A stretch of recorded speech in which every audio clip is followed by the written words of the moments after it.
வணக்கம் நண்பர்களே, நாம் புல்லுருவி எடுக்க வந்துக்கிறோம். இது மருத மரத்தோட புல்லுருவி. நான் இது ஒரு வீடியோ தான் எடுத்தேன், மற்ற வீடியோ எதுவும் எடுக்கல. மருத மரத்தை புல்லுருவி எடுக்கிறோம். பிறகு ஆலமரத்தை புல்லுருவி, அரச மரத்தை புல்லுருவி, பலா மரத்தை புல்லுருவி, அத்தி மர புல்லுருவி, சந்தன மர புல்லுருவி, வேப்ப மரத்தை புல்லுருவி.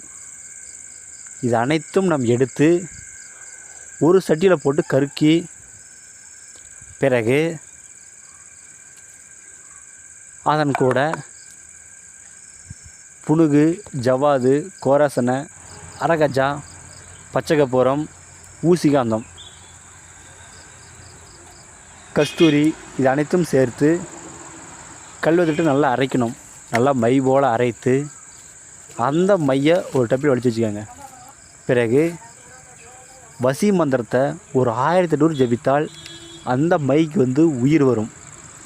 பிறகு அந்த மையை நீங்கள் திலகமாக வச்சுட்டு போனீங்கன்னா சகலமும் உங்களுக்கு வசியமாகும்.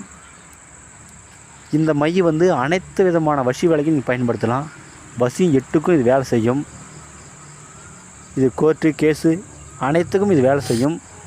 மிகவும் சக்தி வாய்ந்த இது மைய. ஏன்னா இந்த மருது மரத்தை புல்லுருவி, பலா மரத்தை புல்லுருவி கிடைக்கிறதெல்லாம் மிகவும் அரிது. சந்தன மரத்தை புல்லுருவி இதெல்லாம் ஏதோ ஒரு மரத்தில் தான் கிடைக்கும், எல்லா மரத்துலையும் கிடைக்காது. நானே இந்த 2 வருஷமாக தேடி இப்போ தான் அது மூலிகை கண்டுபிடிச்சிருக்கிறேன். ஏன்னா அவ்வளோ சக்தி வாய்ந்த இதெல்லாம் முறை. இதை நீங்கள் பயன்படுத்துங்க, கண்டிப்பாக உங்களுக்கு வெற்றியாகும்.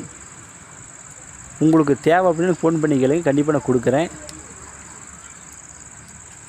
இந்த வீடியோ உங்களுக்கு பிடிச்சிருந்தா சப்ஸ்கிரைப் பண்ணுங்கள், லைக் பண்ணுங்கள். மேலும் உங்களுக்கு நல்ல வீடியோ நான் போடுறேன். நன்றிங்க.